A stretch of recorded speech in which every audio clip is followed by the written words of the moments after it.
In the midst of the Stalingrad battle, the factory collectives of the region, the supporting edge of the power, worked for the front, it seemed, on the limit of possibilities, but Sverdlovsky, Perm and Chelyabinsk residents, on the initiative of the communists, decided to make one more additional contribution to the cause of victory.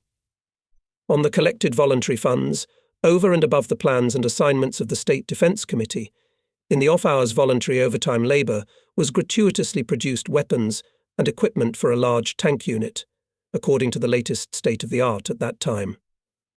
To serve in it, it was decided to let those who wished to serve, from those who were not drafted into the army, assigned to the production.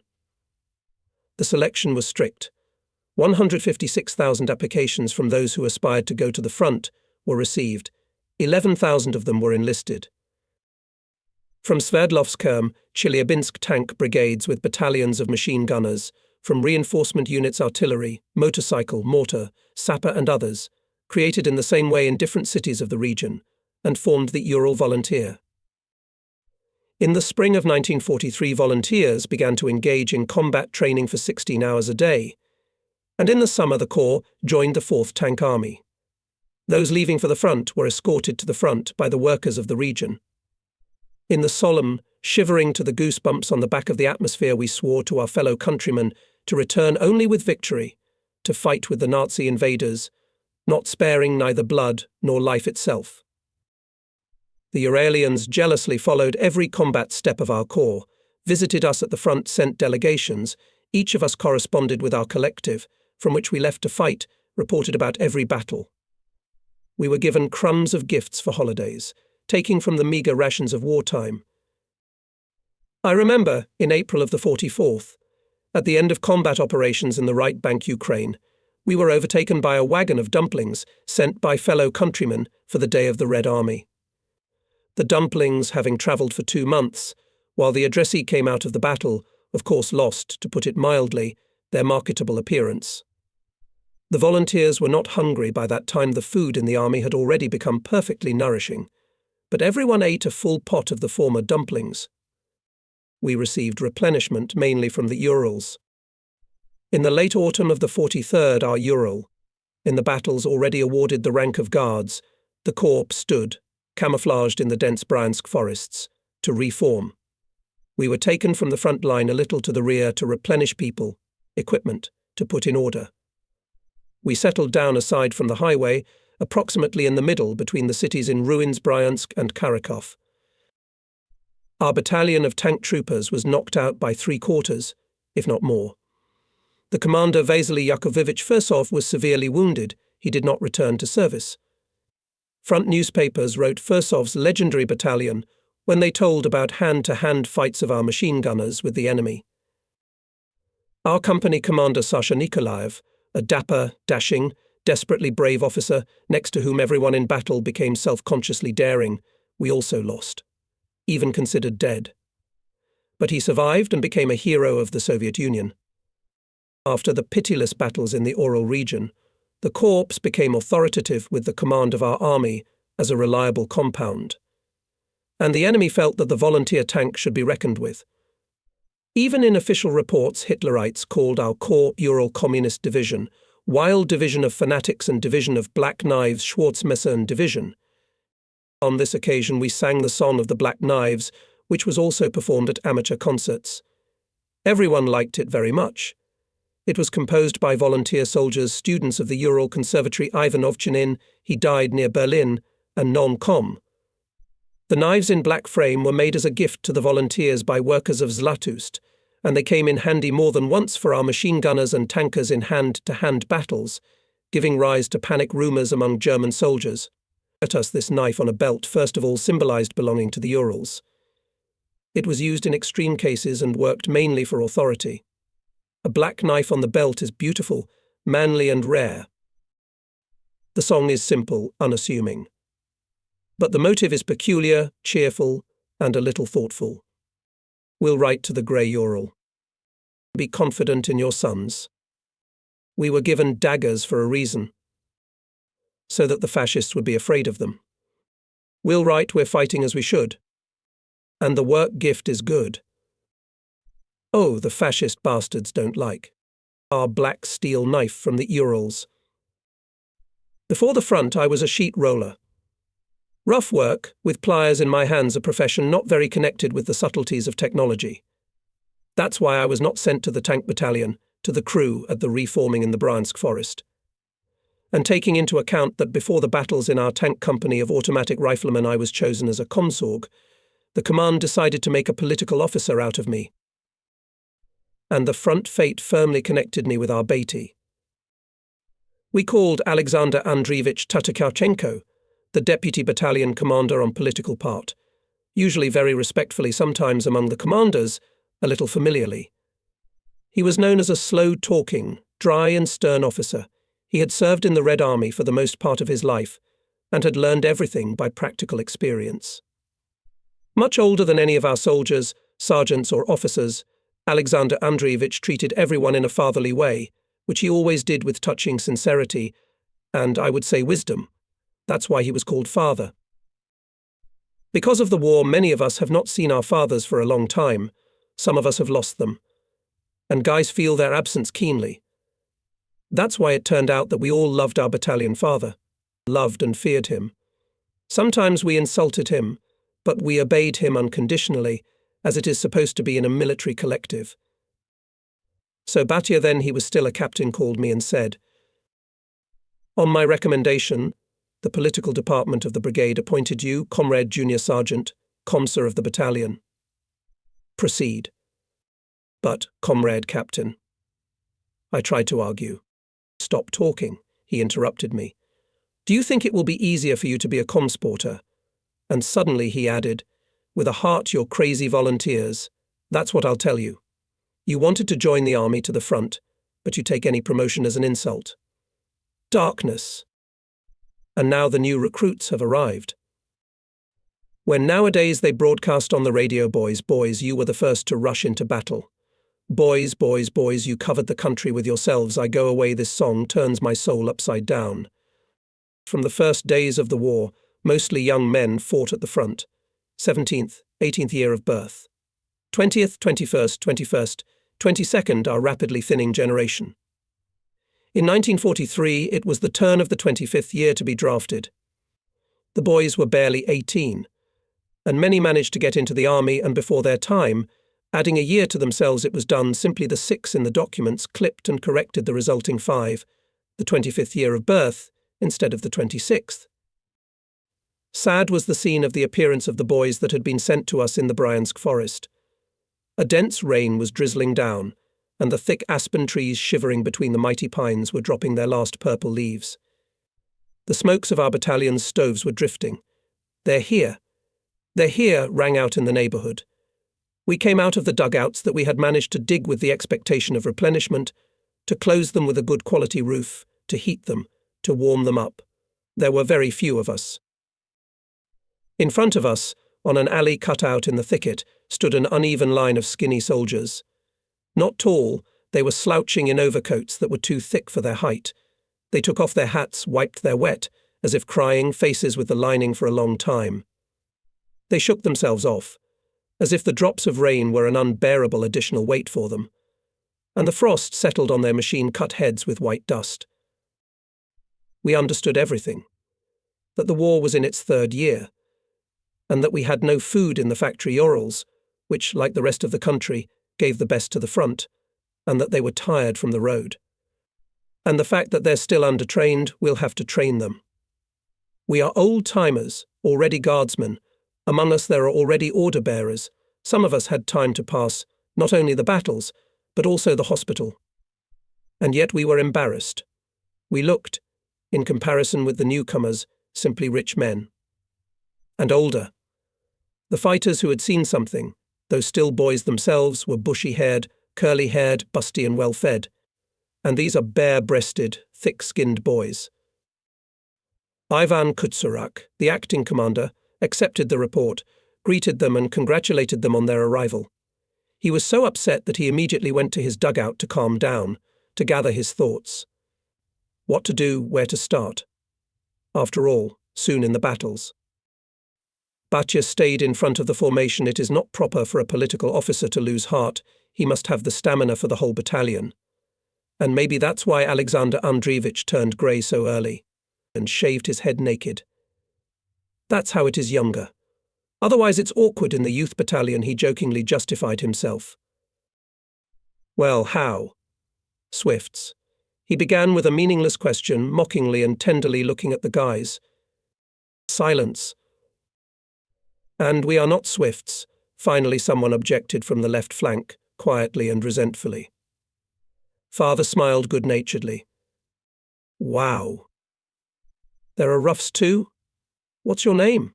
Volunteer Private Badav, answered the boy loudly, and added Mikhail Georgievich, probably for the sake of respectability. Well done, said Batya. I'm serving the Soviet Union. Well done. If everyone is like that, then you'll be eagles. But for now, you'll be shearers, all of you. Like me. As if unintentionally, my father took off his cap and shook off the drops. The ranks smiled.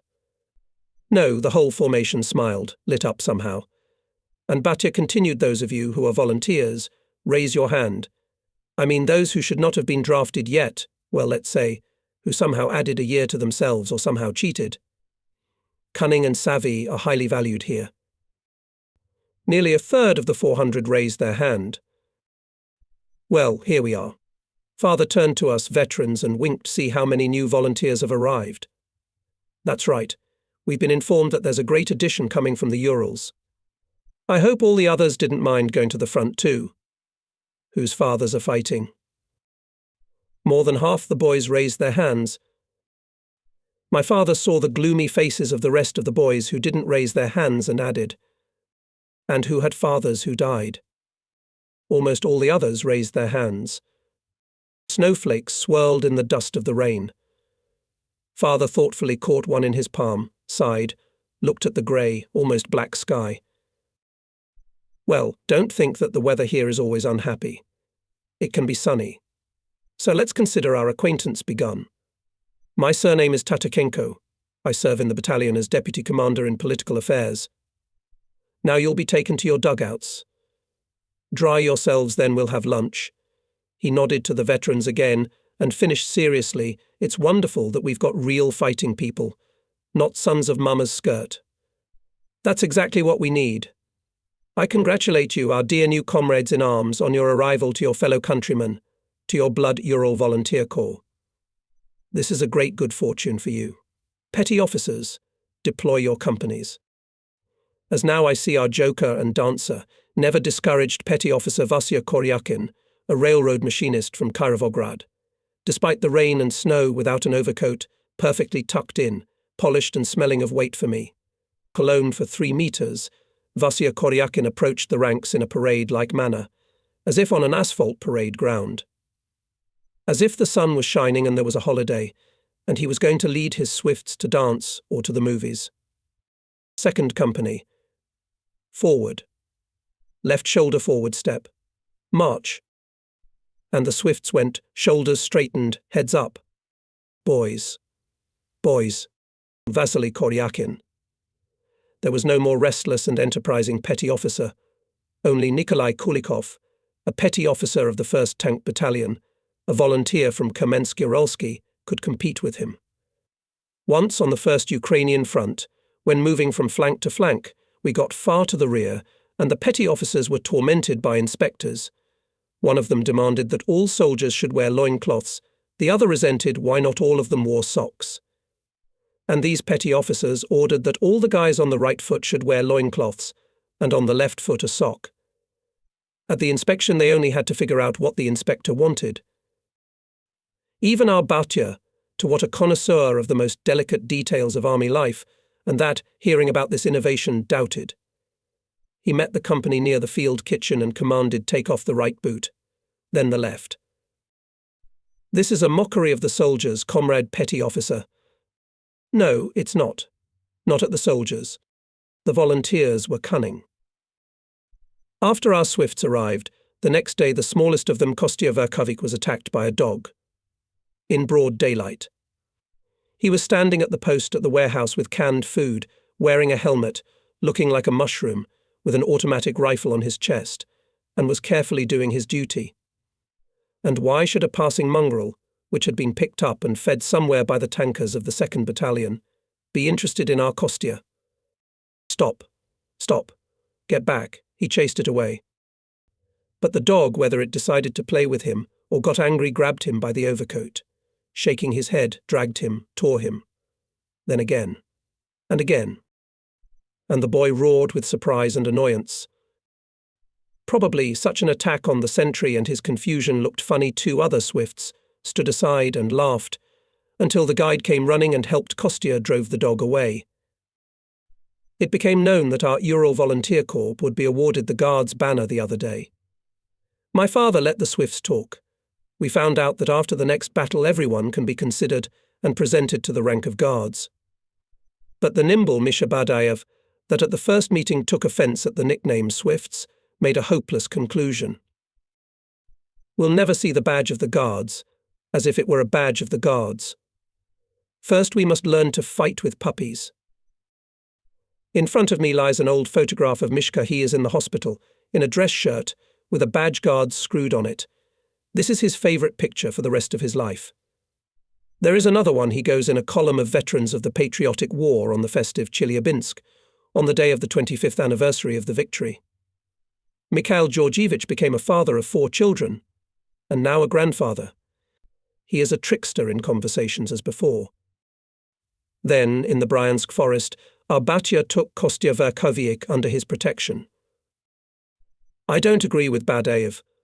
Of course the case is unusual. But I'm sure if it hadn't been a dog. I'm telling them the same thing. Kostya Verkhovyik couldn't stand it. And the dog is ours, not German. And if it had been German? Misha asked wryly. I would have given a warning shot from a machine gun, and then a line into it. Kostya answered without hesitation. Death to the German occupiers? Of course. They destroy everything in our country. And we to them. I couldn't find the words in the fervour. We'll reach Germany. Stop, stop, stop, Batya calmed them down. Of course we'll come to Germany. But with what? Will we still have a head on our shoulders? And we'll probably think. There are different people in Germany, not just fascists. Which of you can explain the meaning of these facts? The first one. Everyone knows the recent trial in Krasnodar. We sentenced a group of our traitors and SS Germans to death for atrocities, for the destruction of defenceless people. The trial was open. Everyone saw the details of the heinous deeds of Hitlerites and their accomplices, our traitors. It's like one attitude towards Germany, isn't it? And the second, everyone knows as well that a meeting of representatives of German prisoners of war was held in Moscow, and an anti-fascist committee, Free Germany, was formed. And we wholeheartedly support this committee. Do we contradict ourselves? So it's not fascists, it's democracy, said Misha Badaev. Yes, they gathered on a democratic worker-peasant basis. The intelligentsia has joined in, clarified Batya. There's even some grandson of Bismarck on the committee, but he's also an anti-fascist.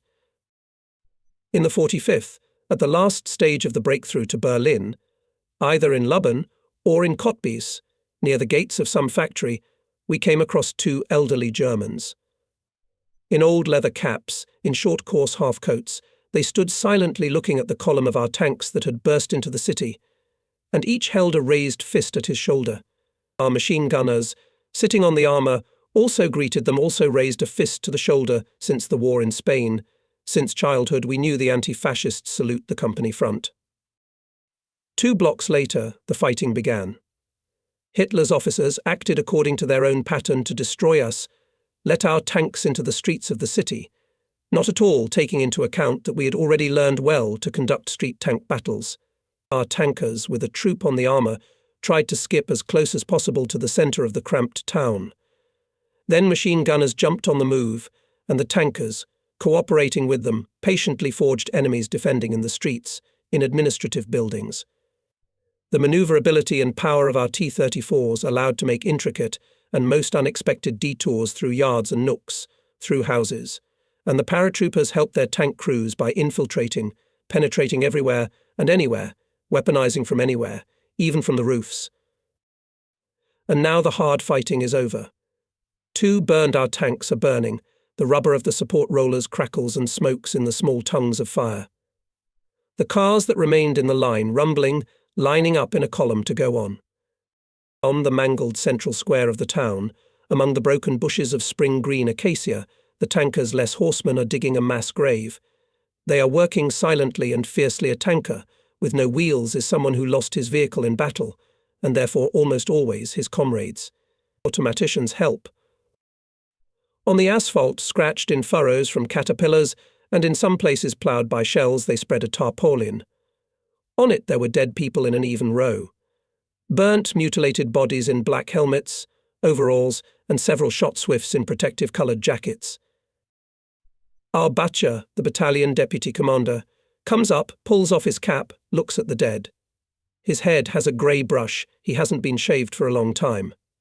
And it ages him. Or maybe not only that. He stares at each person lying on the tarpaulin for a long time. He knows everyone well and doesn't say a word. And the tankers and machine gunners standing there in silence would not hear anything anyway, immersed in their bitter thoughts goodbye to friends forever. There is nothing worse in the world. Suddenly Batya became alarmed. Next to the dead guardsman lay a wrinkled man in an old leather cap and a civilian half-coat. His chest was pierced by a machine gun burst. "This, Comrade Guards Major, is the one who came out to meet us," explained the machine gunner who jumped up. "Do you remember? Only we got caught on the outskirts." "He's a German," someone said harshly. "So what?" Another objected. "He's a worker." And the mechanic driver Palugriumov, a steel worker of our Verkizetsky plant, spoke with tears in his eyes. "Why didn't you guys see it?" He came out with his comrade. Both of them stood, raised their fists to their shoulder-mouth front, so. Everybody saw it. And the Germans shot him, the Germans. I mean, not their own Germans, but the fascists. The second one was wounded too. Everyone looked at the deputy. Batya lowered his head and covered his eyes. An officer should not show his feelings in front of his subordinates, especially when the feelings are complicated. Our Batya buried many of his soldiers during the war. And now? Almost near Berlin? Put a citizen of an enemy state in the same mass grave with ours. Invite civilian Germans from the nearest cellars to the funeral, Batya finally said. Be polite. We'll do everything in the best way, Comrade Guards Major assured him. In this city of the future German Democratic Republic, we were the first representatives of the army of our country. By the 45th year, our Swifts became real volunteers, said more than once after the war engineer, Vasily Nikolaevich Nikonov, former combatant of the 2nd Tank. Volunteer was quite a definite concept. At our Verkizetsky metallurgical plant, willing to go to the front turned out to be 150. Conditions, as I have already said, were set: tough military technical and political literacy, perfect health, and most importantly prepare a replacement at work, from women or young boys. This was the case at all plants. The last requirement was especially difficult for us, the rolling mill workers. To fulfill it was necessary to have muscles, endurance, and where could we get them with the miserable food of that time?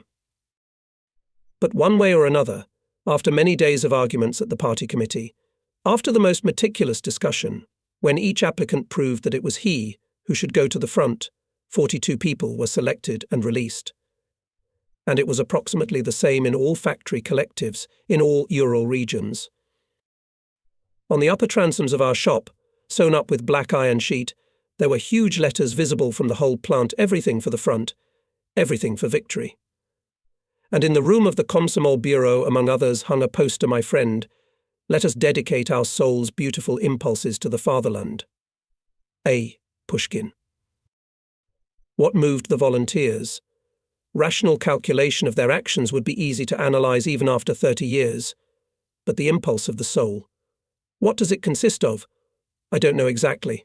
Leo Tolstoy, and he only called this force that, according to him, one decides the fate of battles and wars, the power of the military spirit. And it is not to my liking to analyze these feelings meticulously. We were not drafted, not persuaded, on the contrary, not let go. And we went. We went into the mud, into the blood, into deadly fights. We went into hardships and deprivations, which we had enough of in the rear. I spent several days preparing to write a request to be enrolled in the Ural Volunteers. I was thinking about how. And it turned out that I was riding in a streetcar to work and noticed an old woman, someone's mother, looking at me with sad, sad eyes for a long time. She may have had a son killed at the front, and I am standing in front of her in a dashingly bobbed hat, young, healthy, red-bearded. I came to the shop, changed into overalls, took a piece of paper from a notebook in the Komsomol bureau, and wrote in a volley I believed that I must defend my state, the right to work and study, not waiting for my comrades to do it for me. I am perfectly healthy, hardy, not afraid of any work. Now the Red Pathfinders of the Sverdlovsk region painstakingly study the history of the Sverdlovsk Tank Brigade. Honorable name Elvskaya, the title of Guards, 5 orders on the banner, and the Ural Volunteers fought only 22 months. True, they spared neither life nor blood. By the end of the war, there were 38 heroes of the Soviet Union in the Ural Volunteers. Our Komsomol battalion of tanked landing turned out to be fully twice decorated, i.e., every machine gunner, all officers had at least 2 combat awards. But the main thing, in my opinion, the signs of military valor on the banner, because indeed in the brigade prevailed all familiar and for all natural collectivist spirit. The Sverdlovsk Tank Brigade until the evening of January 11th, 1945, before the new offensive, stood in Poland, behind the Vistula, west of Sandomir, in the area of Gryzykamnia, in a low-lying forest. And for several months after the fall fighting on the Sandomir bridgehead, from which Hitler himself ordered us to be thrown out, the Uralians settled down well, if such an expression is appropriate to use for the front situation. Having replenished with equipment and people, preparing for new battles, they did a lot to make life more comfortable and cozy. The people were craftsmen indefatigable for inventions. And we competed incessantly in designing smokestacks, in improving the pipes to the stoves in the dugouts, in camouflage, in the device of drainage under the beds. Our father often grumbled. You always have Komsomol members doing something. We should use all our free time after combat training for political work. We're not at home in Europe. It's getting dark. Where are your agitators? The truth is concrete, Comrade Major. At the moment they're helping Uncle Vasya to make targets for tomorrow's shooting. At the front, unfortunately, there were almost no study aids. And that's why Uncle Vasya Vasily Ivanovich Sosnovsky, the artilleryman of the battalion, had to make it up in our battalion. We had to prepare targets, but there were no boards, nails or paint. And Uncle Vasya, who was universally respected and even worshipped because he was able to fix any malfunction of the machine gun in no time, and with 3 rounds to adjust the sight to the highest class of accuracy, quickly found a way out of the situation, always having helpers in any number. We took a thicker aspen, split it into strips, and carved the waist silhouette with an axe. The nails were cut from German barbed wire. There was plenty of it in Europe. For blackness, the target was burned on a fire. Classes on combat training were conducted very intensively, every day, not less than 10 hours, and constantly at night. From September to January on the Sandomir bridgehead in rain and slush, in wet snow and chilly fog, day and night the troops, being in tense defence, studied. The battalion was on the alert, and you did not know whether the enemy had again taken an offensive to throw us back behind the Vistula, or whether it was another training of interaction between tank crews and assault riflemen, a rush of 5 kilometers pedestrian tank, i.e., silently, without machines. German language courses worked. We practiced to act at night in small groups of 3 or 4 fighters. We mastered a new automatic rifle PPS, which replaced the PPSA, Moita, more perfect. Again, jumping from the tank at full speed, and be able to catch up with it, climb up on the armour, at any manoeuvre. And the tankers have their own, but according to the same law, all the best acquired in battles must become the property of all. This is the interchangeability of the crew. This is the experience of ammunition stowage over and above the prescribed. The experience of driving at night in total darkness. The experience of long distance raids without stopping. And bits of experience the actions of tankers with machine gunners in the conditions of city streets. Further in the west, brothers, It is cramped, there will be no Russian and Ukrainian expanses. There you can't deploy tanks along the front. We will act in columns, maneuver among stone buildings. These words of the commander of our brigade, Guards Colonel Nikolai Grigorievich Zhukov, are still remembered. Our commanders were able to look far ahead.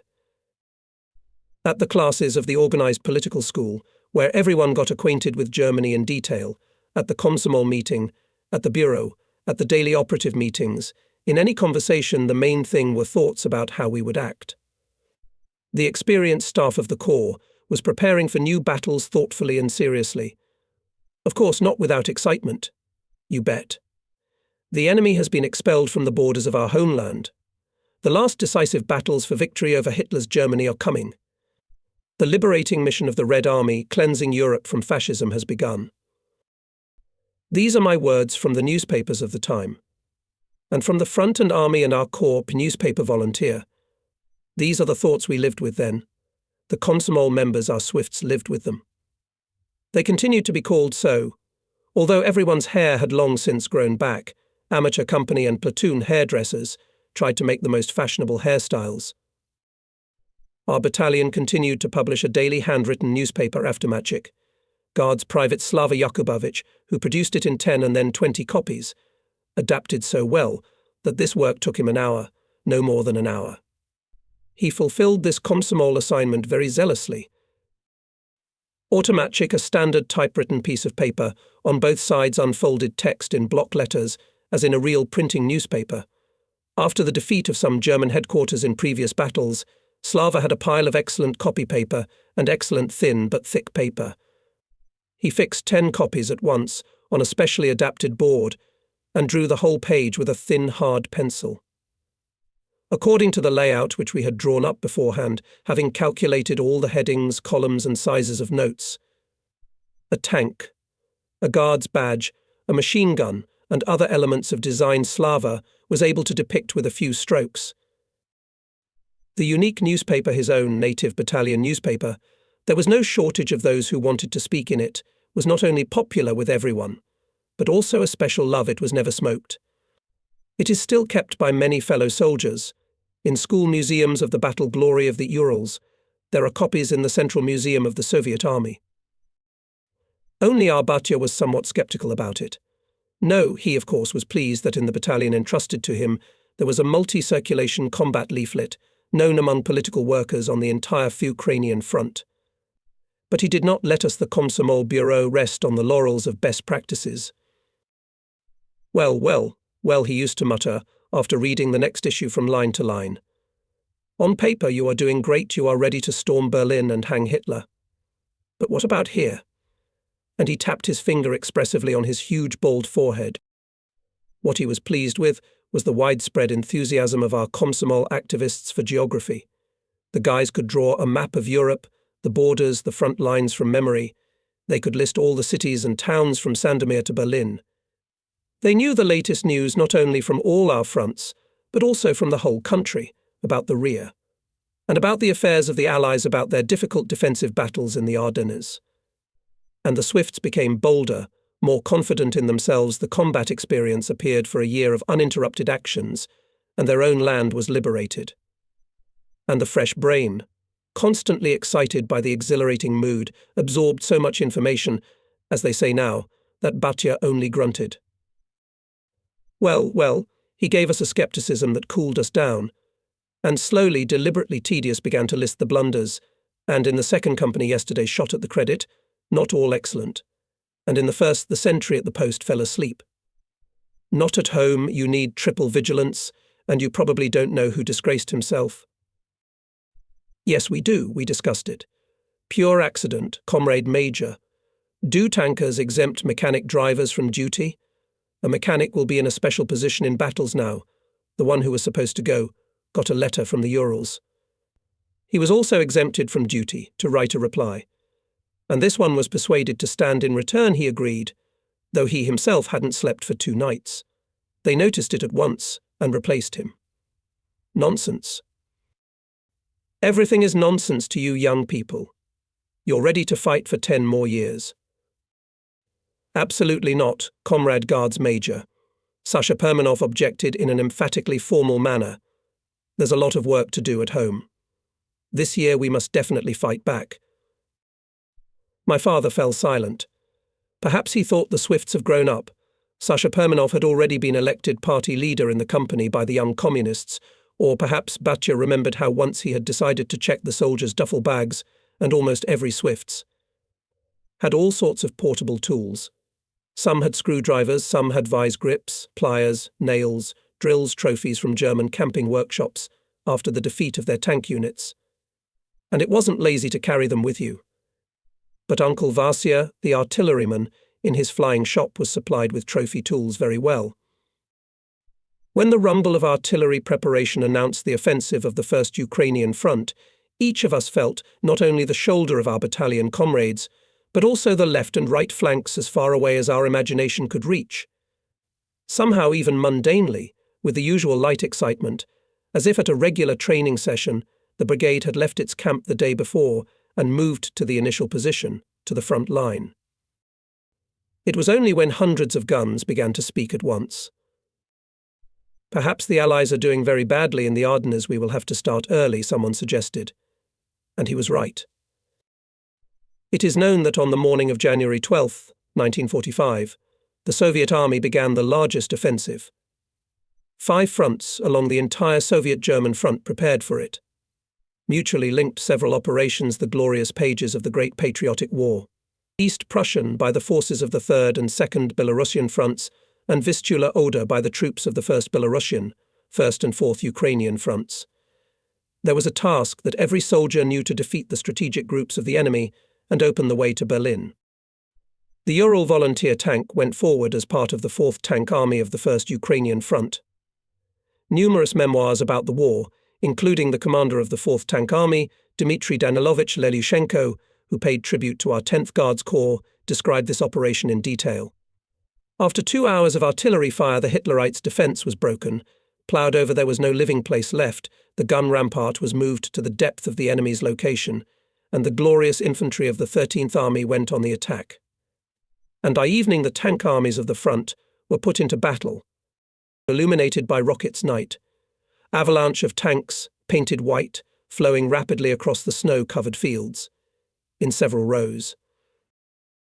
As now I see some tall, huge barn, and the river of tanks, bifurcated so as not to hit it, wraps around the right and left of someone's peaceful building. But I turn around when we have passed it, the barn has collapsed. No one had hit it, it just crumbled, the ground shook under the stomping of the mass of heavy machines. There's 1,000 motor murmur, an all-destroying clang. To feel oneself a part of such power is a great happiness in life. The Ural Corps was moving at the head of the 4th Tank Army. The Sverdlovsk Brigade entered the breakthrough following the Chelyabinsk Brigade in order to overtake it when it was delayed in meeting the enemy, and to rush on.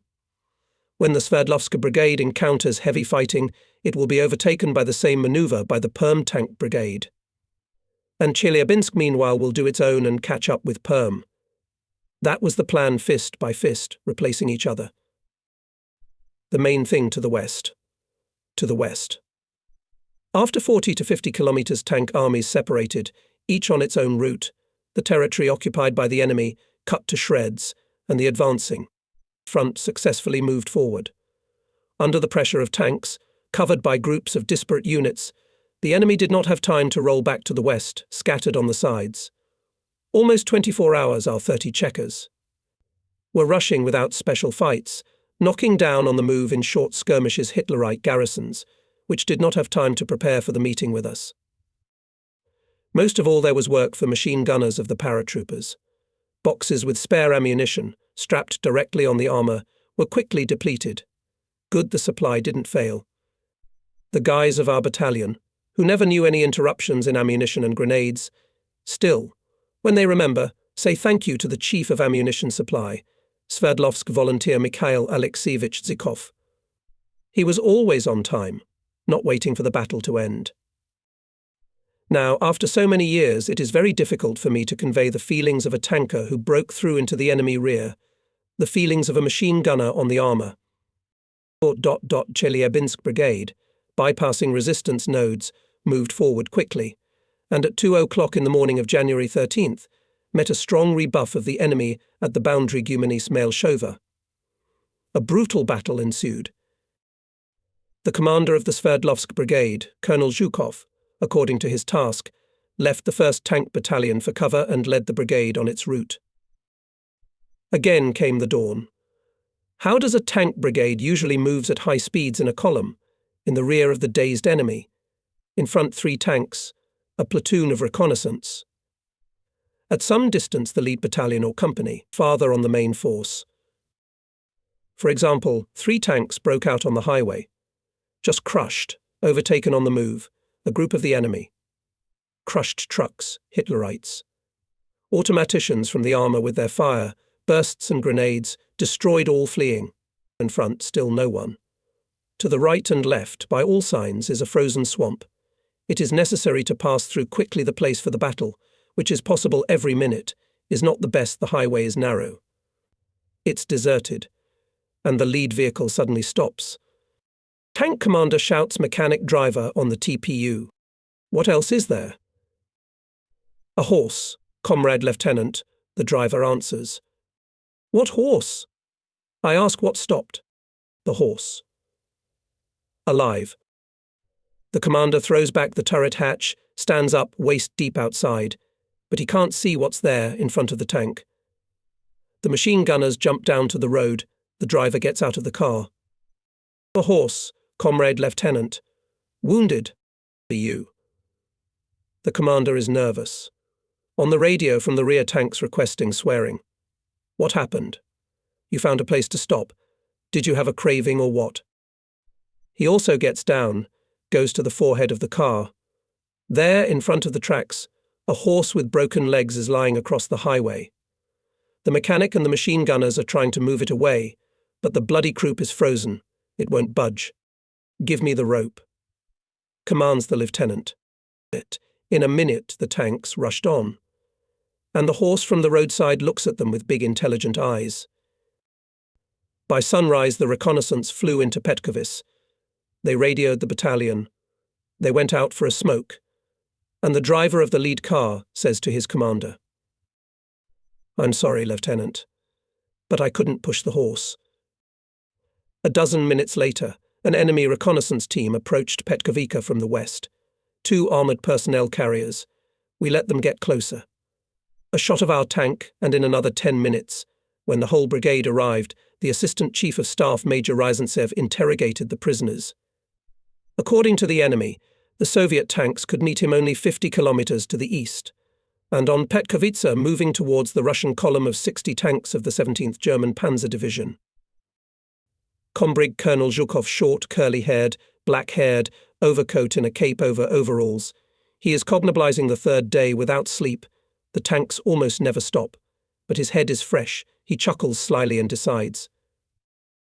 We dodge the battle, we fulfill our task. Let's go around. Our goal is Loussouf. The crossroads must be ours first.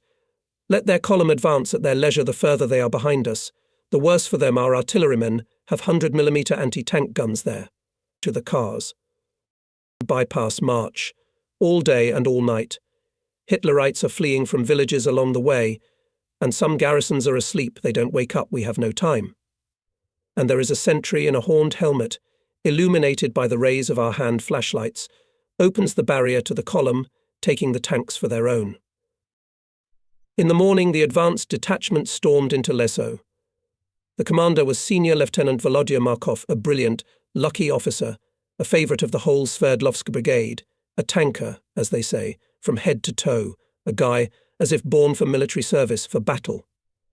Later he commanded our best 2nd Tank Battalion and became a hero of the Soviet Union.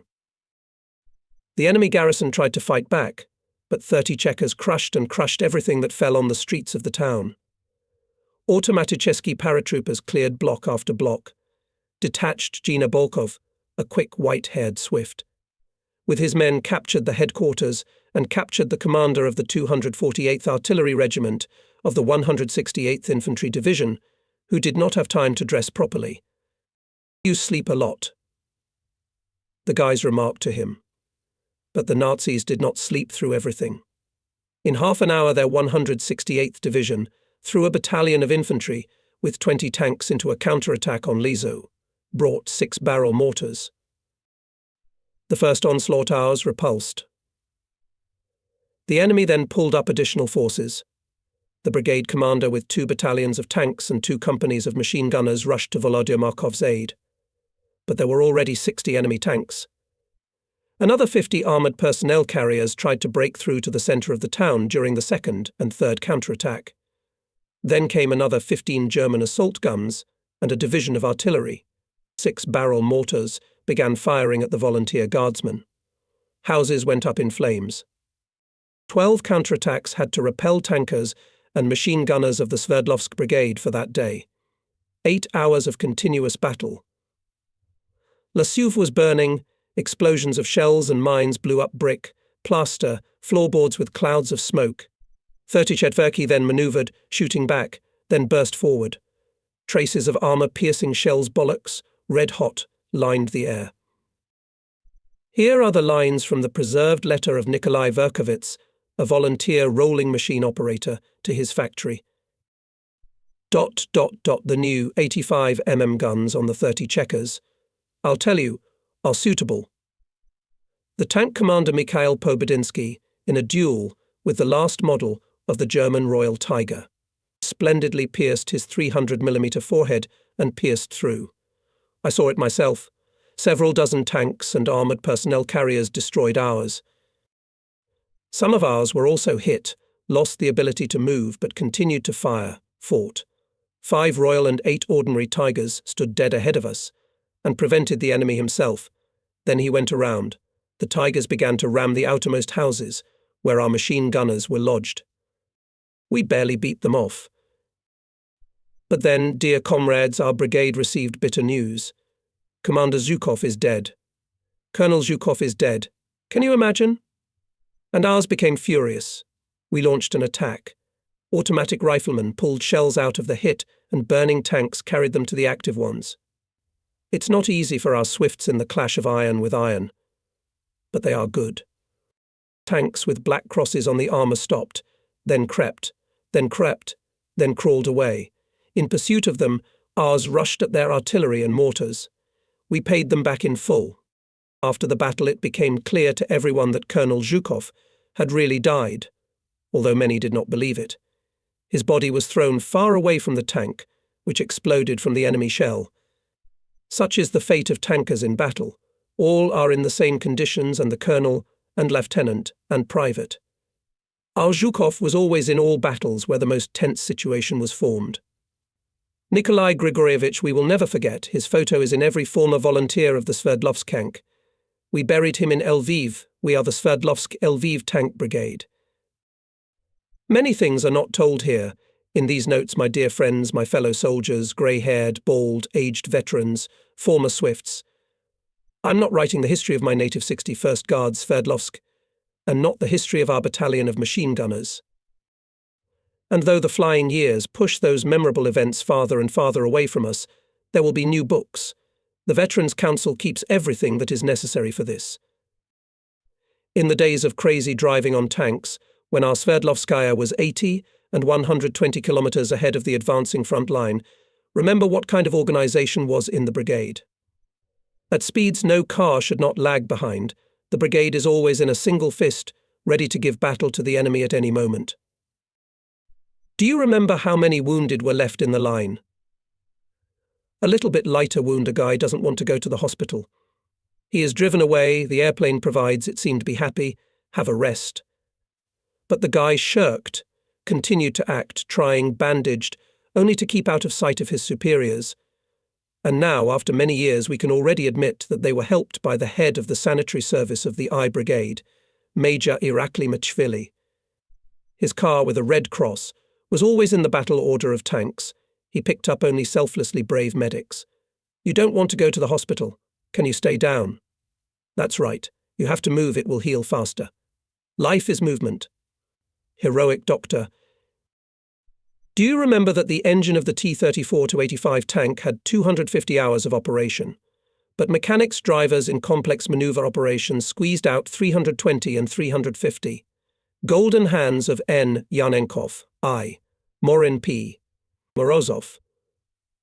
And they were not shy in speeds while the tiger will turn.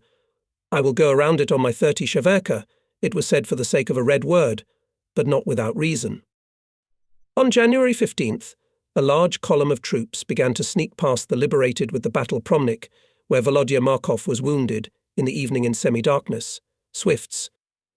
Petya Chashin and Genia Troitsky, in the combat guard, argued ours or not ours the column was coming from the east, and in such an order, as if on the offensive.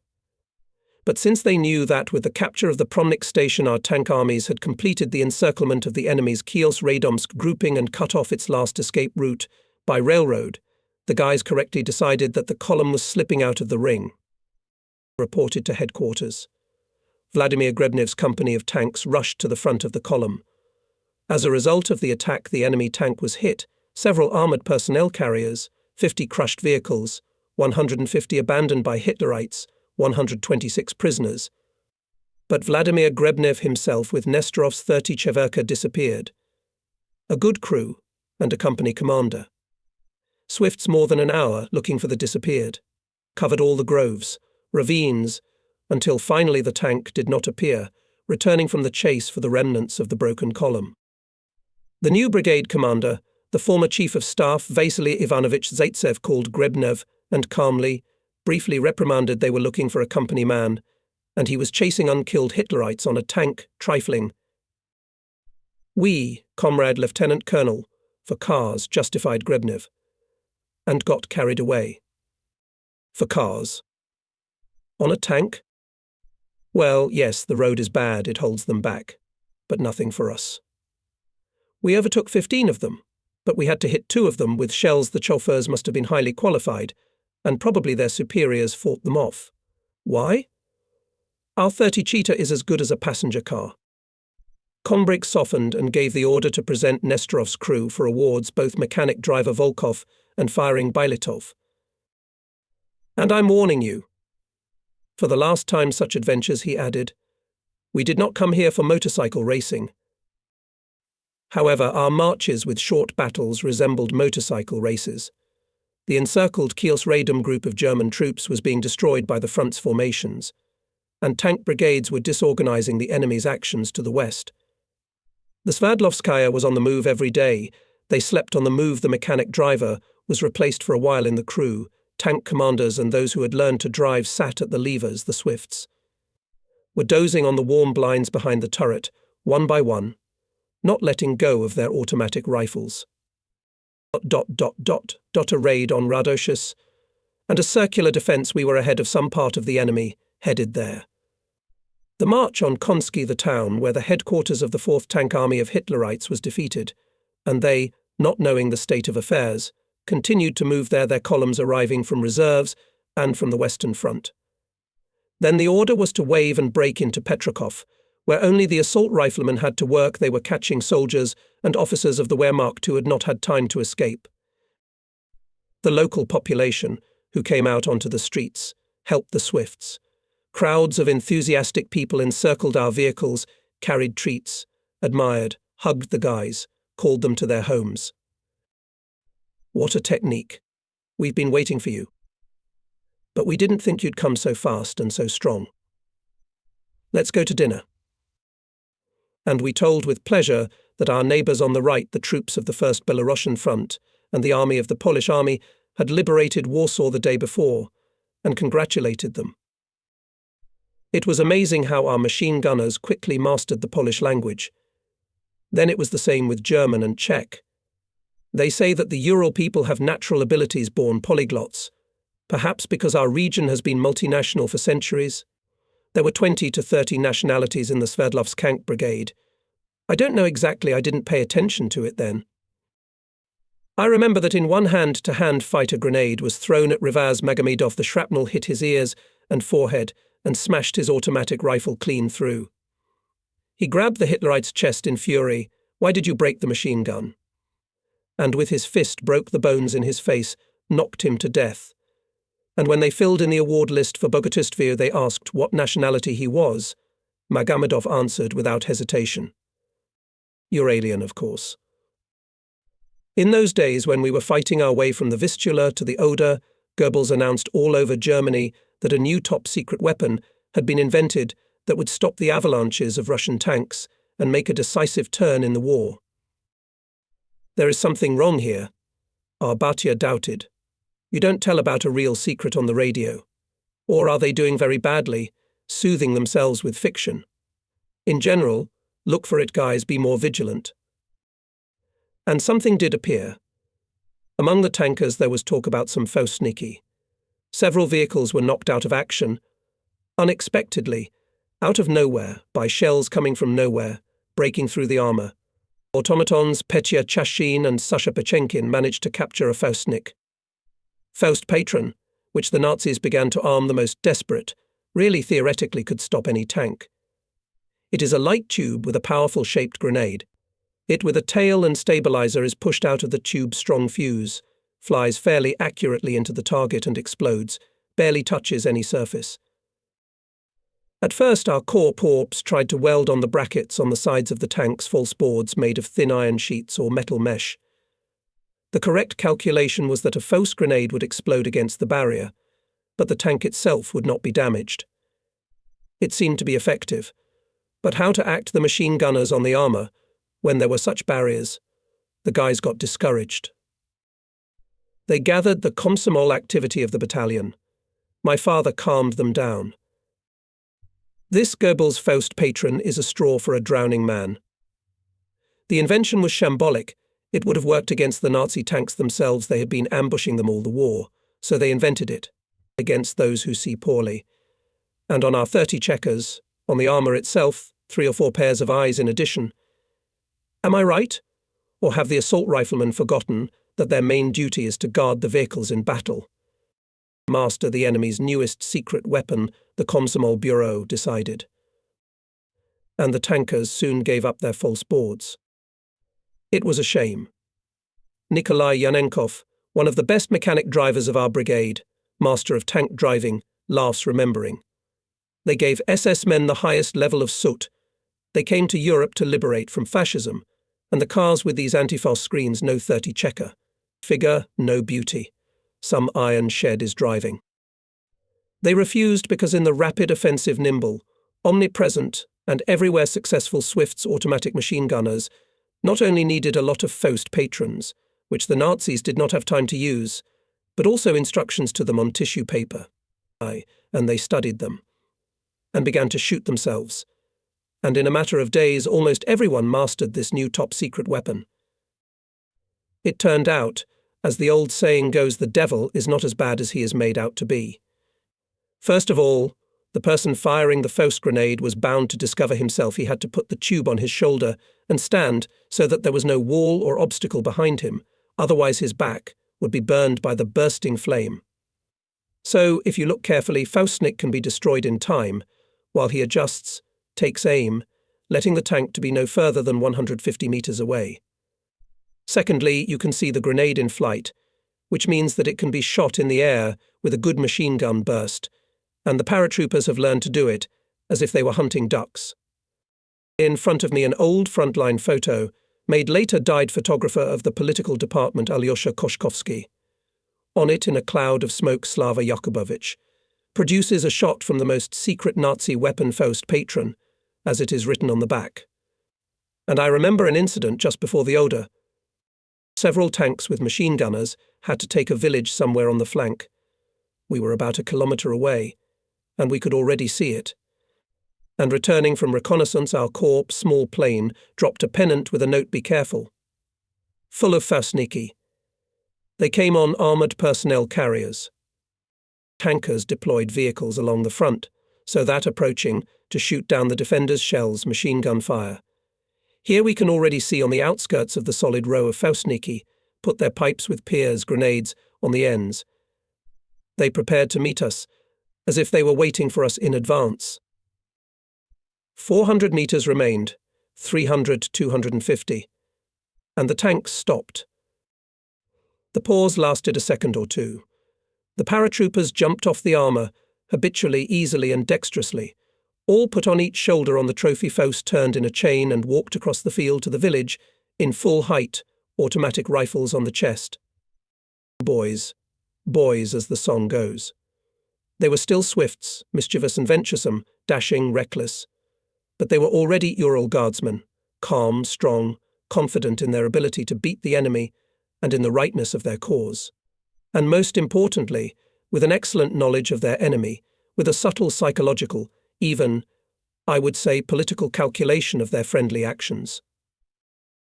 They gave a volley from Fausts, followed by another. With cries of Faust, Faust, the Nazis dropped theirs and ran. Our tanks moved into the village, but almost nothing had time. Demoralized Faustians jumped into their armored personnel carriers and gave full throttle. Those who could not scattered in foot order, falling under the fire of machine gunners. Only one elderly officer, tall, with glasses, with many awards on his chest, shot back until he was destroyed. And he managed to mortally wound Kostya Verkovik, the same Kostya who was attacked by a dog in the first days of service in our battalion. On January 21st, the troops of the 1st Ukrainian Front began to reach the Oder. The troops of the 4th Tank Army broke through to the Oder before the others, so it is written in the history of the Great Patriotic War. And then in the next order of the Supreme Commander-in-Chief, it was said the Red Army struck the enemy an unprecedented blow on the whole front from the Baltic to the Carpathians. Soviet troops with persistent fighting advanced from the borders of East Prussia to the lower reaches of the Vistula River by 270 kilometers, from the bridgehead on the Vistula south of Warsaw to the lower reaches of the Oder River by 570 kilometers, from the Sandomir bridgehead. 480 kilometers, the last figure, is ours. The case was with our participation. I again quote, history tank troops were advancing ahead of the general armoured armies, paving the way for them to the west, and among the tank troops of the 1st Ukrainian was our Ural volunteer, our Sverdlovsk brigade. In it our battalion. In it our native Swifts. They reached Berlin, then liberated Prague. And by the end of the war our brigade was called as follows: the 61st Guards Sverdlovsk-Lviovsk Brigade of the Order of Lenin, Red Banner Order of Suvorov, Kutuzov and Bogdan Khmelnytsky. I am proud to have served in it.